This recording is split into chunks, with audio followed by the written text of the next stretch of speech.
Alrighty. Good to go? Yeah, let's start. Hello, everybody. 안녕하세요. It's been a long time. Welcome to the artist's journey. We're going to start today, so here we go. Yay! Yay!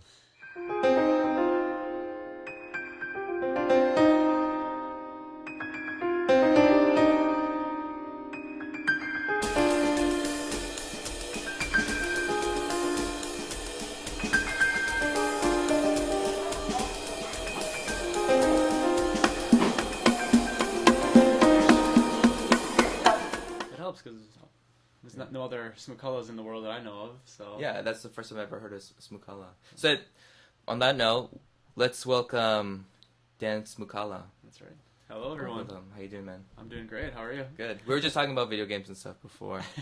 But you're a big gamer, right? You've been doing what? So what game are you playing right now?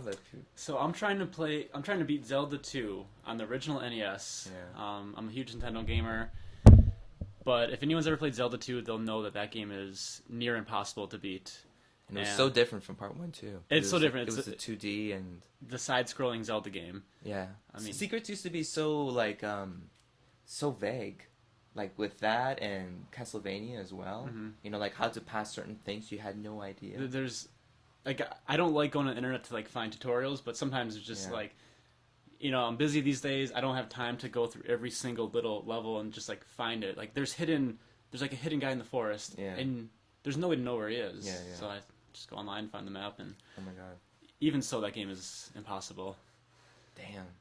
Yeah. Especially like RPGs and stuff at that time. And that game is kind of RPG style, so Oh, totally. I find my way. I do that thing where you just kill the same enemy again, get the HP up, and luckily there's podcasts, so I can listen to a podcast while doing that, so I don't feel like I'm completely wasting my time, but it's good. Yeah, you got to record that stuff, and then later. Have you ever seen that Japanese guy what he does is they lock him in a room basically with a camera crew, and they gave him just lots of candies and crackers and stuff like that, and he has the old school Japanese version of the Nintendo, the Famicom. Yeah. And then it's you gotta play this game today, and you gotta finish it, and you can't go anywhere. This is on YouTube? Yeah. Well, maybe we can find it, but guy's hilarious. That sounds amazing. And I don't know, he's just a funny dude, man. They are the best gamers in the world. And then there's some games that are just ridiculously hard. He's like, I give up. But it's such a huge concern. But he has a big crew and everything that goes on there. Yeah. So, anyways, so the Zelda 2, right? Yeah. So difficult, and luckily I got an Xbox 360 controller for playing the emulator, because otherwise I can't do it at the keyboard. Good controller. Damn. And yeah, because I finished Zelda 1 a few months ago. I mean, it was around my birthday. I was sick, and I'm just like, what am I gonna do? Went to Yongsan, got a controller, and beat the Zelda 1, which that one wasn't too bad. Yeah. That one's not too hard, but then Zelda 2 it's a killer. Damn. Let's see if we got something here. Let's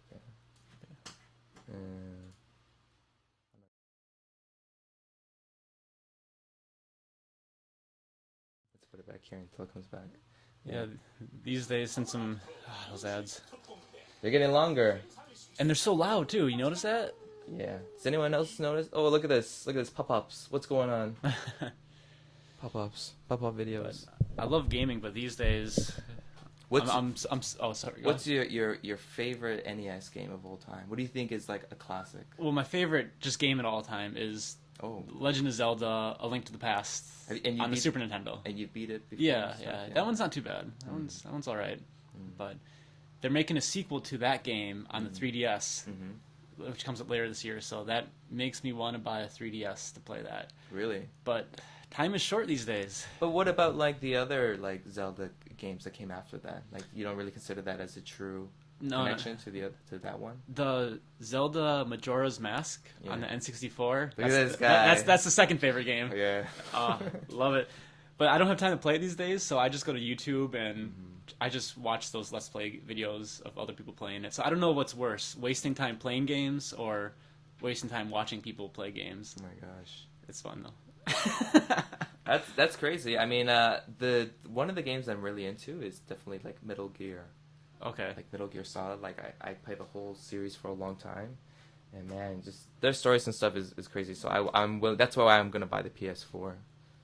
But look here, I'll show you the stuff here.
どうもゲームセンター6課長の有野です、妻が Wii U のバイオハザードにハマってまして、ラスボスがねどうしても倒されへんか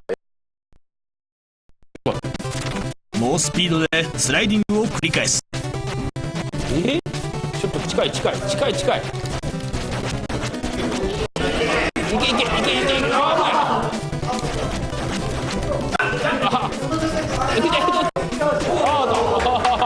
やりましたよ。はい続いては1の2ステージ2ではなく1の1でボスおんの。新たな敵が出現。こんなのもうない早いな。押されてるタックルを仕掛けてくる相手、画面から消えて一安心と思い。 For bathroom breaks. Well, you can always watch it on your iPhone. Isn't that Well, what people are doing now? what I mean is the guy himself. Can he? Oh, he's sitting on a toilet. He's just... Oh, he's No. I mean, that's how they do it, right? In Japan? I don't know what I'm talking about. Best gamers. Yeah, totally. So, yeah. So, basically, what have you been working on these days? So these days here in South Korea, I'm making a documentary called Sedaechai. And Sedaechai is the Korean word for generation. So the documentary is about the various generations here in South Korea. And yeah, I've been in Korea for about 3.5 years now. Originally, I didn't come with this film in mind, but I traveled around the country. All over Korea? Over Korea, because I would spend the weekends doing that. And I feel like a lot of foreigners come to Korea, and on their holidays, they'll go Southeast Asia or abroad. I never have. I still haven't. I just travel Korea a lot. And yeah, I've always lived like in or around Seoul, and I think it's so different when you go outside of Seoul, even just a couple hours. Yeah. The town is tiny, and just the people there, it's just like from a different time. And so yeah, I was always curious, like fascinated with like the modern Korean history, and then also like just riding the subway. You know, sometimes I would see this old Korean woman, like sitting right next to this like young Korean woman who's, you know, she's like some businesswoman, and this other woman, she's selling vegetables on the side of the street. And the film kind of developed because I was just thinking, like, that old woman, what did she think? Or what was her life like when she was 20 years old? Like, now you have this woman who's a businesswoman working for Samsung, LG, whatever. But for this other woman, it was a Japanese colony, or it was divided by a civil war, or there was essentially military dictatorship. So very cool. Yeah, the idea is, it's kind of like my way of answering my questions, like what do these people think about the different generations around them, and because essentially everyone grew up in a different Korea, just because of how fast it developed. So how did you develop it from there to start tracking the different generations? So because the narrative is like, it sounds so great because you can mix it in and have a really interesting structure, because then it could really, you know, bring out the overall, you know, essence or the meaning of what you're working on and stuff. Yeah, and And that's what I'm going for. Like, I don't. It's not going to be like me narrating it. I have the different Koreans of different generations, different backgrounds. They're kind of the narrators of the film itself. So it's going to kind of be woven together, like kind of like more loose, where you'll hear some older woman talking, but maybe on the screen you'll see a younger woman, or because all the interviews are audio only. Like, I don't film the interviews, so then. So, visually, what type of stuff are you capturing in terms of, getting the different perspectives of the three generations? So essentially, I'll film the different generations doing what they do. Essentially, so I was down south in Yasu filming some fish market workers, just filming them working. Were they all cool with that too? You were just like, hey, what's up? Can I film? They're like, yeah, go for it. Like, are they sometimes a little bit apprehensive or anything? Well, the two women down there, I planned that one in advance. Okay. Last summer, I met them through a friend from Yasu, explained the project to them. My Korean producer talked to them in more detail. Cool. Okay. So they were planned. But older Koreans are wonderful because, so I was in Yasu filming those two, but I'm also walking around, and it's a beautiful city, by the way. It's one of my favorites in Korea. It's a coastal city.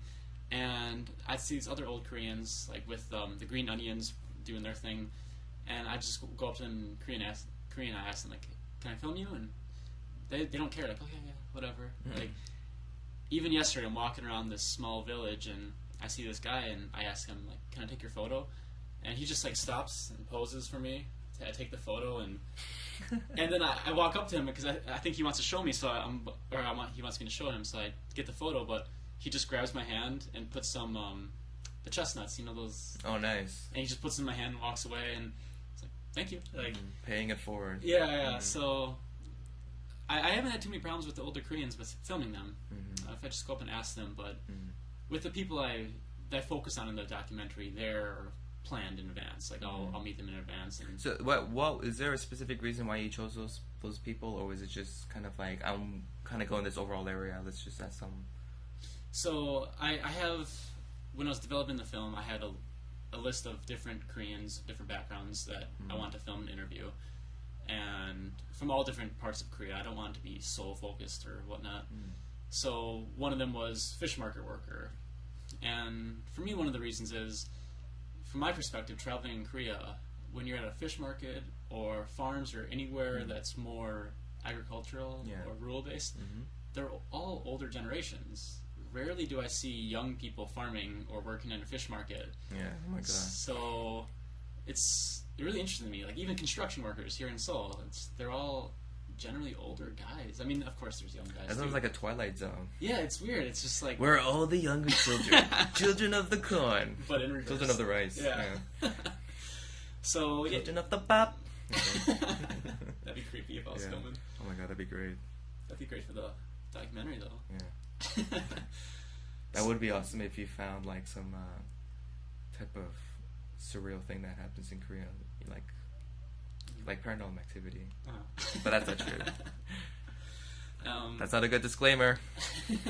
Korea's safe. It's fine. Korea's safe. Yeah. What's really interesting? I've been thinking about these days is that you never hear any type of UFO sightings around Korea. That's true. And maybe Japan I've heard before. Like, definitely like in Mexico. Like in the States, in Europe. But rarely, like, you never hear anything about UFOs in Korea.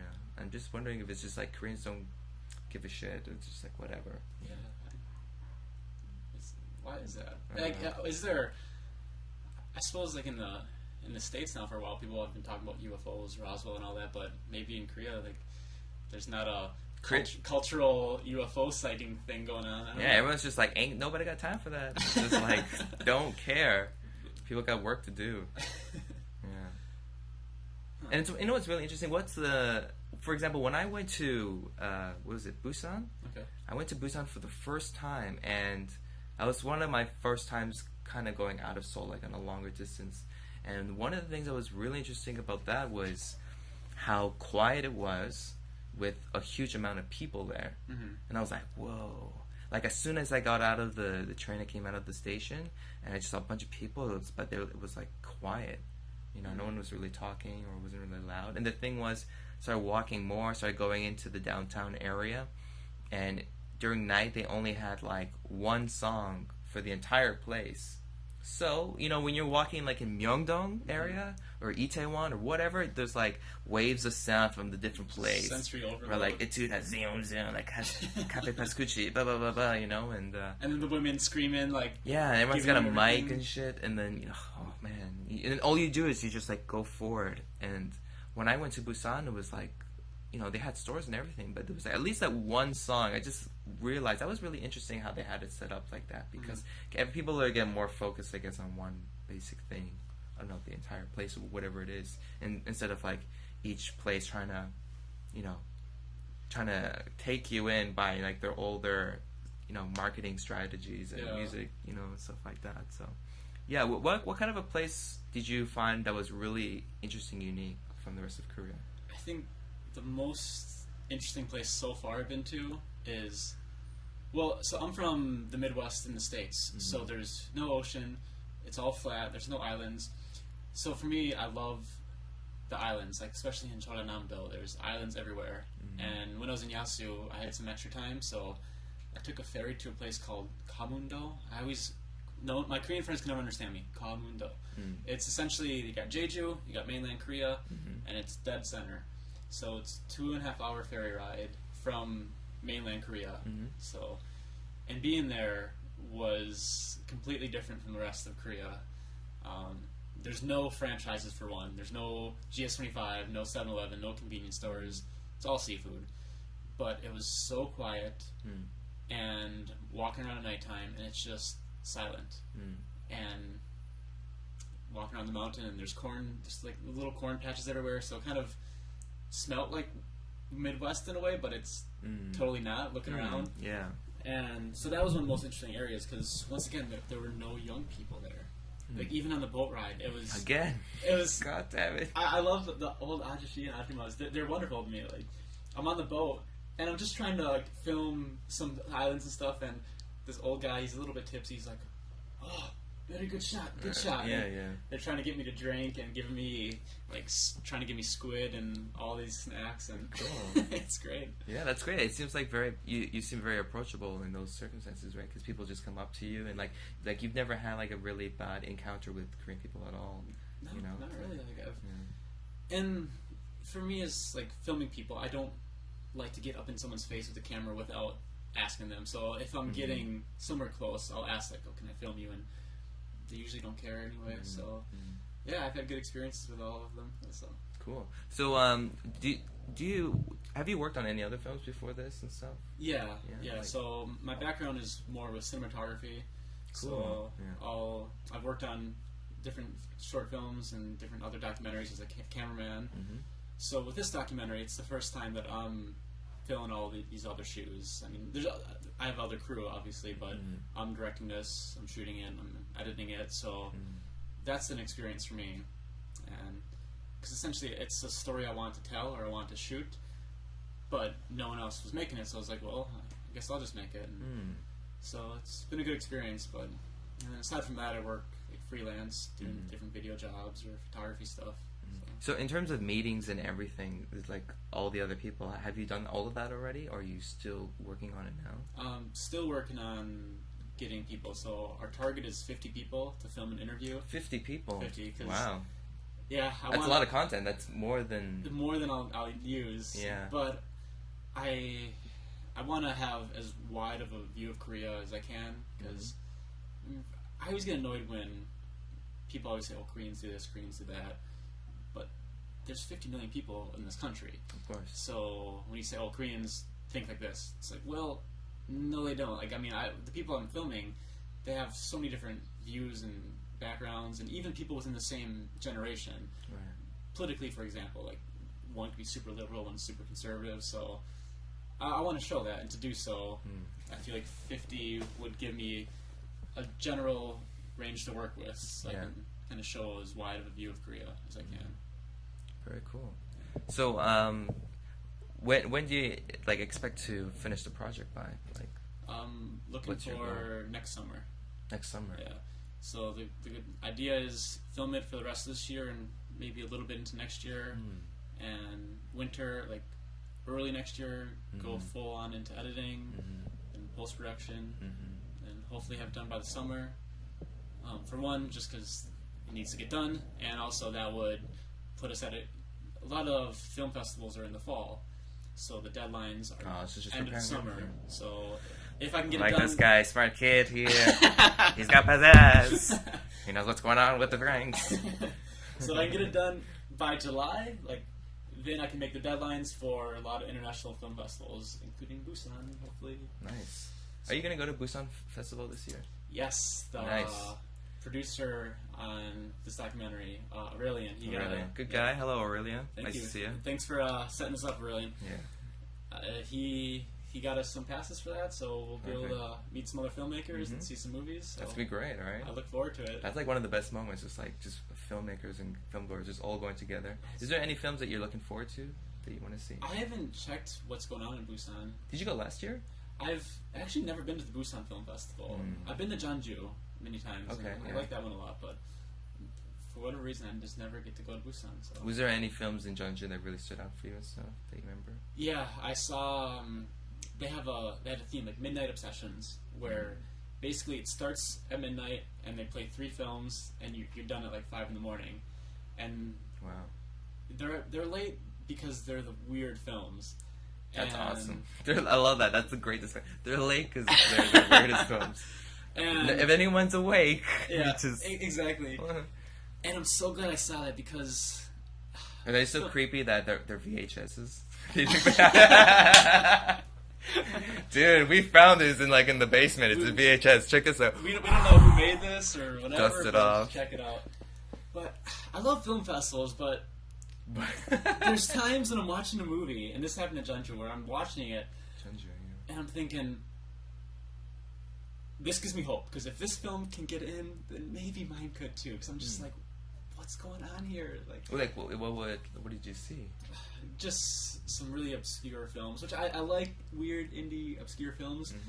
But one film I literally gave up on, but I knew the filmmaker was there because there's a Q&A afterward, and so I didn't want to walk out. So I was just like, okay, I think it's time to just give up, and I just kind of sat back and just started staring at the side of the screen. They're looking up at the person beside you. Are you kidding me, bro? Yeah, just uncomfortable. It was, but the midnight ones all 3 were great. So the first one, it was a Japanese film called The Burning Buddha Man. Wow, that's a great title. It's so cool. Whoa, I love that already. It's one of the weirdest films because I would say it's animation, but it's essentially you take a cardboard cutout.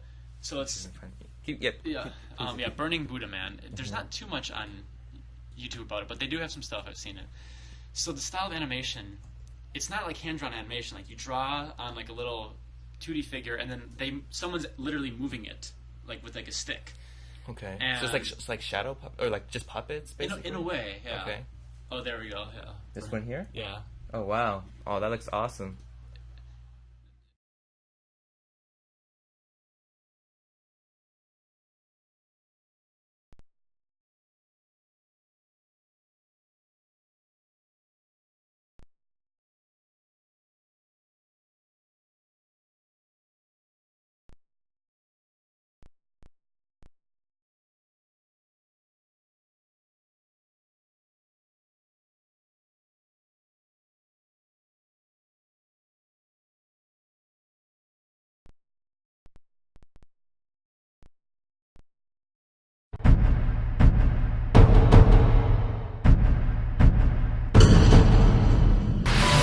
京都で続発する仏像盗難事件。実家の本尊を奪われた上、両親を惨殺された女子高生、紅子。事件の裏側でうごめく謎の盗賊集団。彼らの正体は世にもおぞましい人間と仏像の融合生命体だった。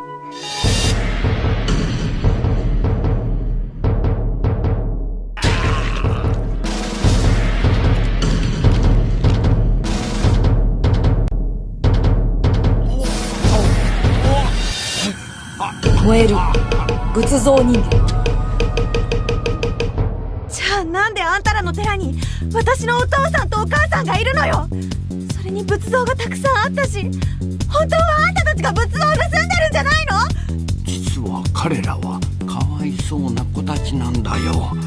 少し他の子と見た目が違うという理由だけで捨てられた子たちでね。その生き残りの半分が我々シーダルださ。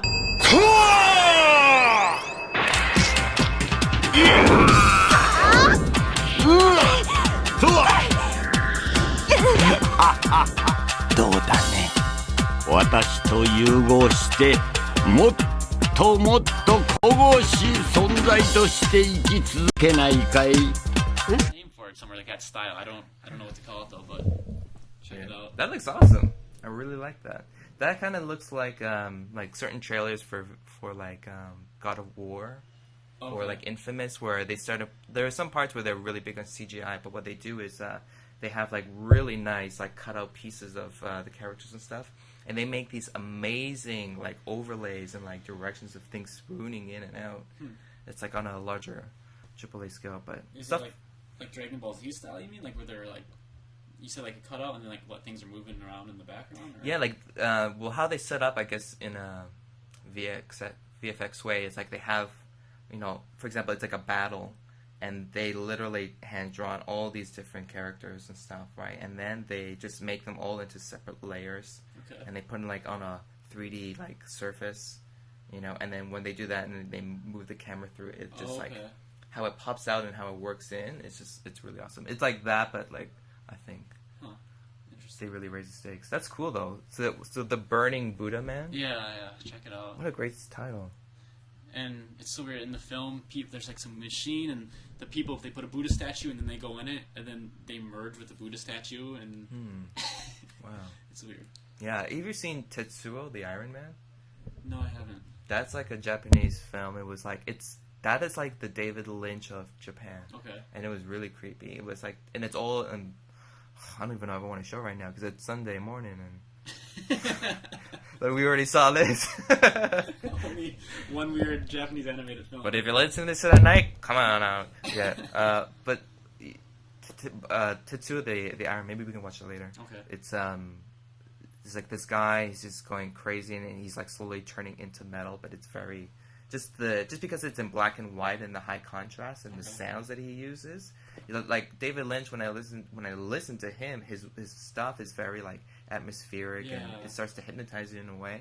It's the same thing what this guy does, and it gets very bizarre and weird. Like I think like Japanese are the best at being bizarre and weird. It's great. Like how can they get that amount of not information really, just imagination. Yeah. That depth and scope, you know, like I think a lot of Westerners were really like kind of obsessed with things like zombies these days. Mm-hmm.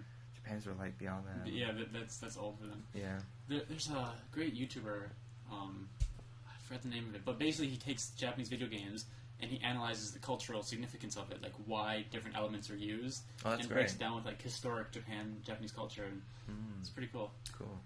Yeah. That's a good one. Yeah, there's a lot of good YouTubers out there too. Like I listen to Ego Raptor. Have you ever? No, I haven't. He has a great one on like why Mega Man X is one of the best games. Oh, and it's all in animation. And is he?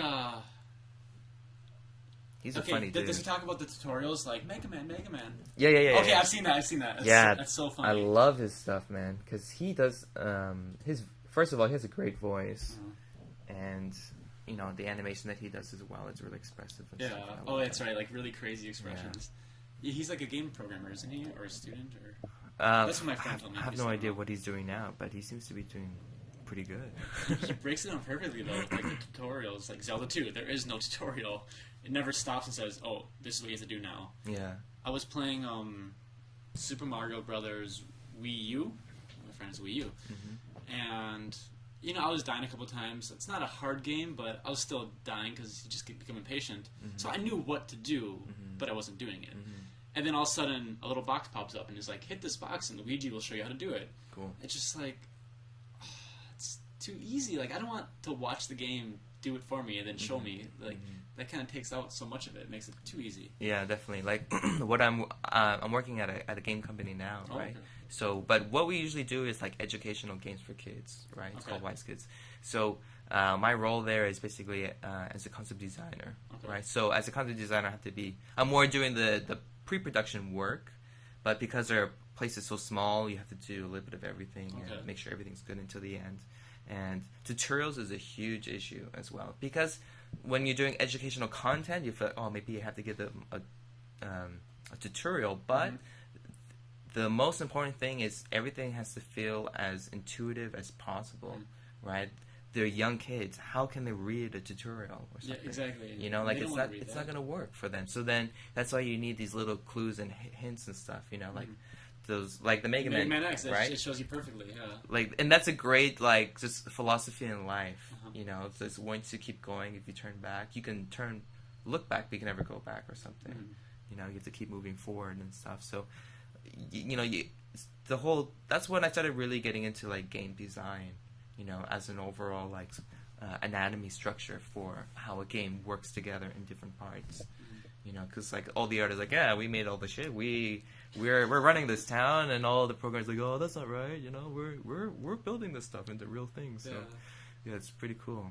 So are the games like 2D style games, or what we do is like a lot of 2D style games. Like one is called Shapes, or Shape the Village. That's coming up soon, actually. Yay! And the one that we did before was like Do Re Mi Rainbow, and yeah, it's all most of the stuff we do is in Flash and 2D. Okay. So it's much easier to put it in, but I think it'd be cool later to do 3D stuff. What I really think would be awesome is trying to integrate like AR. Do you know what AR is? Like augmented reality and stuff. If you guys don't know what like AR is, it's like augmented reality, and basically what you can do. Sometimes your phone actually has AR right now. If you have some type of GPS app, or like I forget, there's a Korean one called Novia or something like that. And basically, if you turn it on, you'll start to see all these bubbles of like people's profile heads. But you're in camera mode, so you turn the camera any direction you want, and complete 360. And you can see all these marks, and this is where everyone is around you and stuff like that. Okay. Or they can project like 3D images, you know, like Nintendo, right? Or yeah, with the 3DS, they have like this game. Yeah, and then they have the card and stuff, right? Like, so for example, there's a card and it has a code on it. Okay. So as long as the camera can see that in the program, then that's the code, and then the 3D object comes around. Okay. So people can like pick up the card and they can like turn it around and things. And some guy actually tattooed one on his body. So he has an augmented reality tattoo? Yeah, he has an augmented reality tattoo, and then he just like, I don't know if it's like Yoshi or something. Something weird, right? And I think the crazy thing with augmented reality, with like, say, Google Glass, is like protesting. Like, you can essentially write political messages like graffiti, but you're not actually tagging a place. And oh my god, yeah, totally. And then so like other protesters, they can see that and they know like where to gather or get their message across, or they'll actually break in the law. So I'm wondering like if governments will start having like augmented reality laws, like you can't, I don't know, some crazy probably for sci-fi sure. stuff. Yeah, because like even augmented reality, it's like it's just about the code, right? So as long as the code is big enough for the camera to read it, it will always like recognize it. So that means you can expand it. You can like exactly like that idea. You can put it on a billboard. You can put it on a building, and at the right distance, you can see this massive 3D like object or whatever it is, you know, projected on. And you're like, holy shit! Like imagine like a whole entire city was one big augmented reality code. And you had this camera, and you're like looking down from a fucking helicopter, and you're looking through these glasses, and it looks like it's like Godzilla attacking, you know, the rest of the town. Because that's what this guy made. Like, dude, to the guy in the future, 2,523, please do that. You know, that's probably gonna happen with like the PS10 or something. Yeah. You know, every time I think about this, like, you know, PS4, like when was the last time like the new Xbox or PS, you know, console came out? Like not for a long time, because everyone was like so obsessed with like iPhone games and stuff, just apps and stuff. And what that did was it made it easier to kind of people just, you know, distract themselves, you know, if they're alone or something. But it actually kind of hurt like the bigger console games because like people are putting more, you know, money into this or whatever. But now that the new PS3 and now the new PS4 is coming out, or sorry, PS4 and the Xbox One, like there's so many new advances now. Like, have you seen the Oculus Rift? No, I haven't. Oh man, I gotta show you this. Like the Oculus Rift. Is that the game name? It's an equipment that you wear while you're playing a game. For what system? For any system, you just have to put. It's like goggles, okay, right? And you put it on. Like the Power Glove on Nintendo. Yeah, but oh man, Oculus Rift. It is fucking crazy. I love it. I want to get one so bad because I have some great scary games on my PC now, like Amnesia. If you ever heard that before, or Slender. Have you played Slender Man? I've never really been a big PC gamer. Maybe after we're done, I'll let you play Slender Man. Okay. I gotta get your reaction. So I think it'd be amazing. Maybe we can do it here. So oh, here we go. Oculus Rift, right? This is a video with PewDiePie. I love this guy. And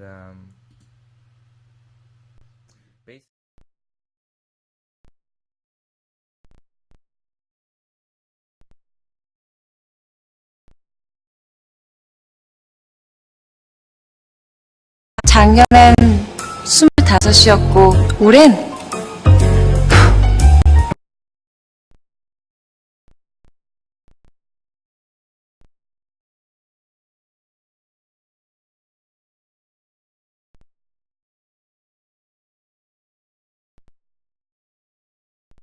19살이요. SK2 like about 300 something. Okay. 330 or something. Not too And bad, no, it's considering what it does. And like it's it looks crazy. Well, let's check it out here now. I should have this up to Zelda 2. Maybe that'll help me. We're going to play a new Oculus Rift game today called Lost in the Rift. Not Alone in the Rift. I don't know if this is the same guy who made it. But you can use the hiatus and you can use the Oculus, and that's good enough for me to want to play it, so let's do it. Okay, by the same maker, because will be setting. I mean, set. Oh! Oh, look at that! Oh, cute! Now look at that little basket. It's not even... Okay, well. Oh, bloody helvete. I thought I saw something. Okay, don't worry. There are unicorns, probably. Oh, whoever made this is fucking mean! Yeah! Please! I didn't even know. Oh, those are hands. Oh, well. Okay. Rethink and take a step back. You'll never leave this place. Oh, shut up, Note. Oh, god damn it. Oh, what? What? Did I come from there? What? Oh, there it is. Oh, I'm so fucking smart. Someone give me a smartie. That doesn't make sense, but... They want to kill you. You die slowly. You die slowly.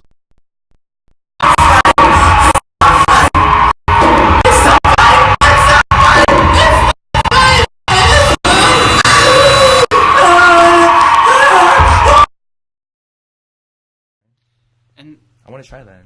that's the crazy thing with like games. Like I think Nintendo kind of brushed off the cell phone games and like iPads, because they're like, well, that's those are like there's a market for that, but I mean, games like this you can't do on your phone. No, exactly. Like, you need a powerful console. Like the new Grand Theft Auto, that world seems insanely huge. It looks amazing. Well, it really depends on how much people are willing to put that amount of effort into like another console, another platform like that, because either way it feels like it's going to be conjoining anyways to some point, right? Just where there's no more console. Yeah, like I keep thinking about we have like Google glasses and no one wants to wear that, but like okay, well we got what is it, like Google contact lenses. How about that? You want to put that in there? All right, just stick it in there and stuff, and you're fine. Did you? You heard like the new iPhone's coming out soon, right? Yeah. Did you see? There was that new. Was it? 5S, 5C. Yeah, but the capability was it's fingerprint. Oh yeah, the scanned. Yeah, to unlock it and to buy things on iTunes, and that's all you have to do, right? You just do that. Man, that's crazy. But isn't that a little bit like 1984? It's getting there, and like, and it's like how like I can't believe like they're advertising that. It's like you put your fingerprints here, and then we'll be able to recognize you everywhere. And all your stuff is all in one place. Yeah. And even if you're not buying anything, you know, you're just constantly using it. So it's just like a tap in. You're just like constantly tapping in like that. Yeah, that's the thing with, like, say, Google Glass, where I feel like all this NSA stuff is going to damage them because, like, imagine if people can already hack into your webcams, if people can hack into your computer and everything. If you're wearing a camera, it's only a matter of time until someone can hack into that and, like, just see what you're seeing and doing, and that's creepy to me. Oh, of course, yeah. They can hear you and see you, and well, you know, it also came to this point now where we feel like we've kind of gave everything we had anyways, you know, to get better stuff. Oh, like privacy, you mean? Yeah, like we sacrifice a lot of our privacy, especially if you're using Facebook, you know. Which I don't. Yeah. Oh, there you go. There is one for the documentary, though. Facebook.com/Sedaechai. So who's working on that if you don't have that?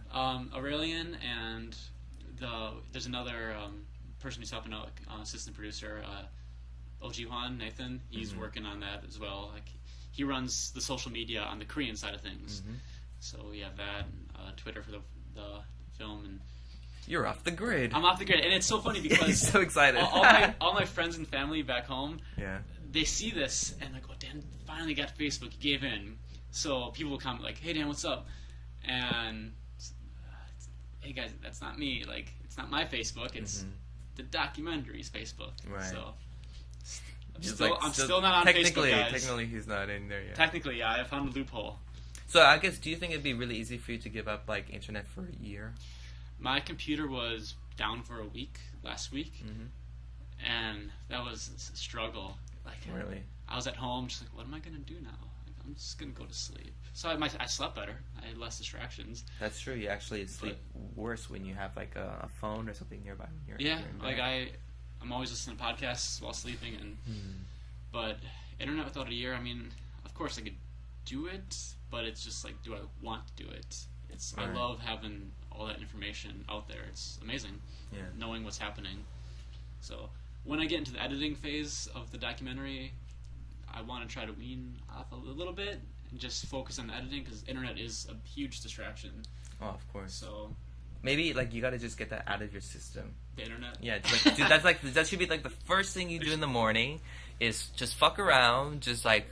Don't do any work. Just like go on the internet, do what you gotta do, check your emails, waste your time, and once all of that stuff is flushed out, like, I can work.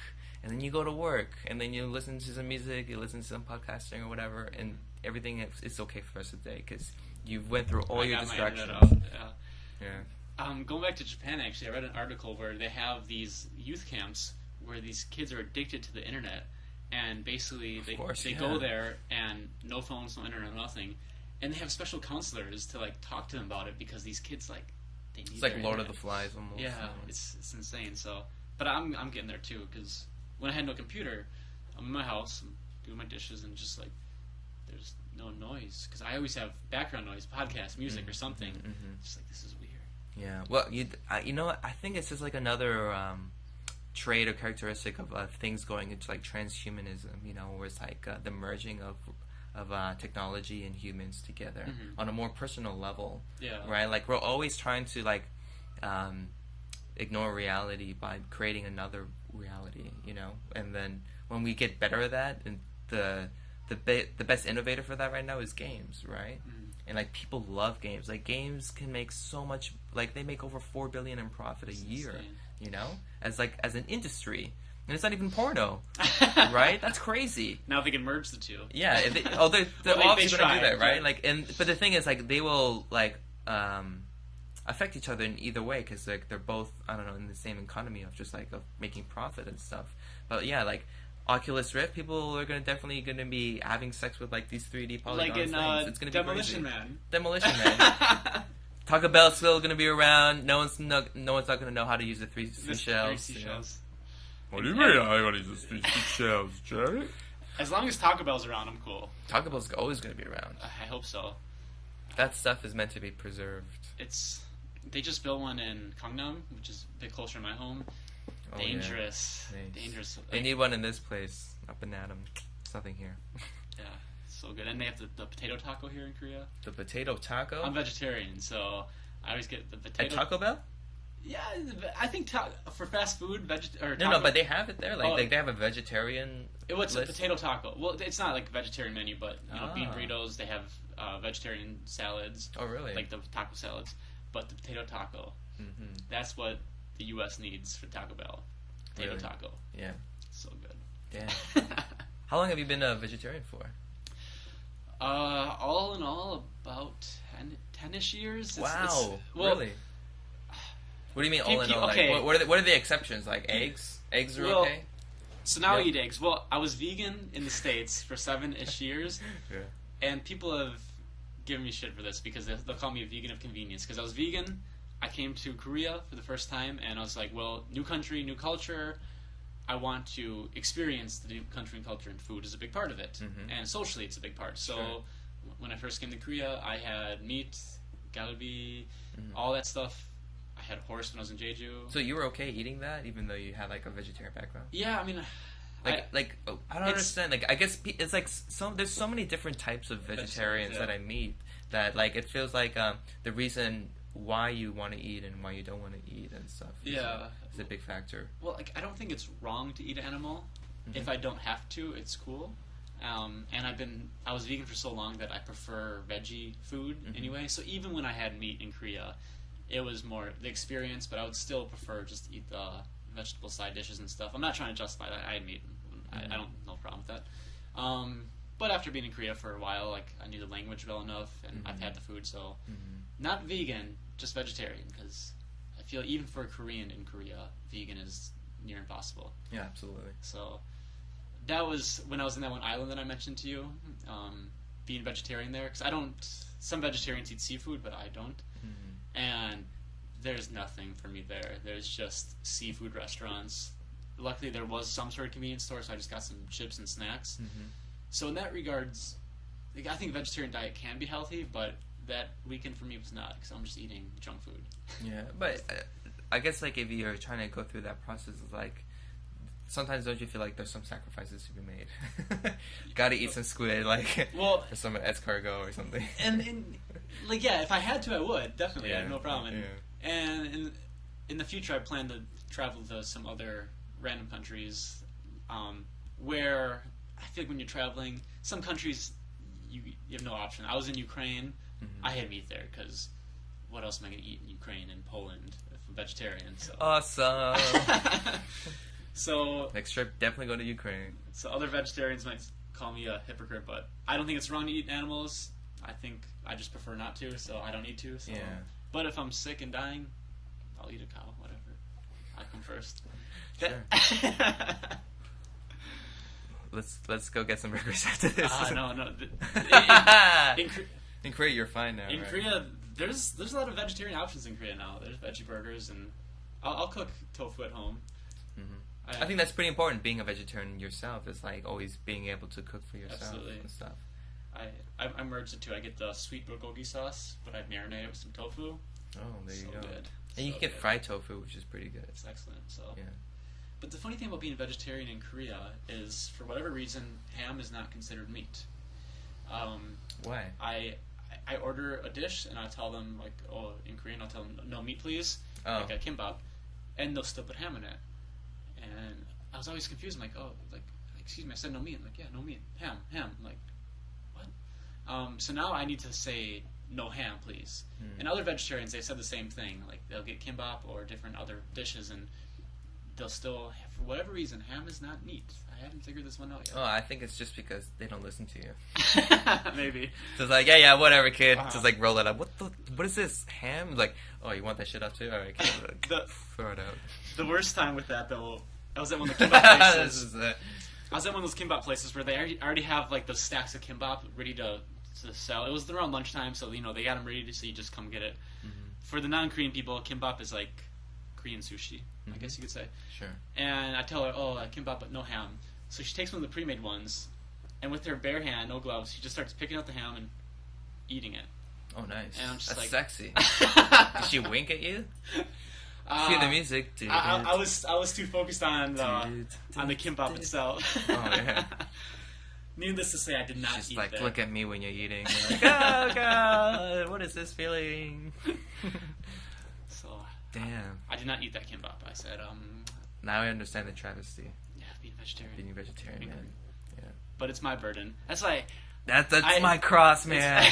I carry that cross everywhere I go. I don't like the vegetarians that they expect the group around them to cater to their needs, because maybe if I had like some sort of allergy and I couldn't eat something, then it's okay. But I choose not to eat meat, so I'm not. If we're out with big group, I'm not gonna be like, oh guys, I can't eat that. Let's not go there. I feel like that's annoying. Yeah. Anyway. Cool. Well. Damn. I guess that's it. It's been an hour already. Wow, has it been? Yeah. We covered a lot of things today. From like gamings to vegetarianism to what else did we talk about? The documentary. The documentary itself. The documentary itself, people. Right. So so is there anything else that you want people to know about the documentary and what's going on? Well, I'll do a shameless plug for it. It's not shameless, man. That's why we're here. This is why it floats the boat. So I have a website. It's sedaechai.com. It's SEDAECHAI.com.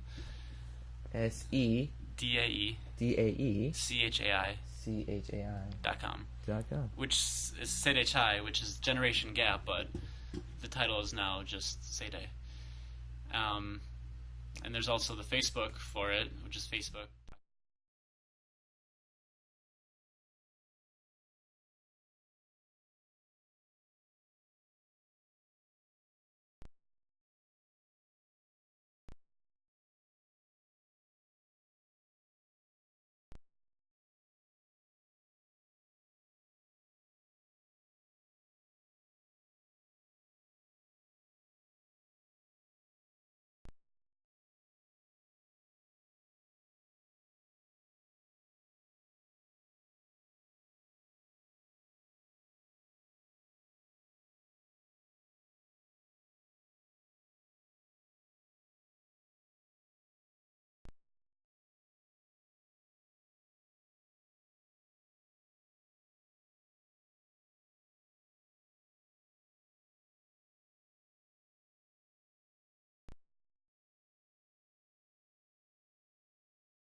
To go there and get shots.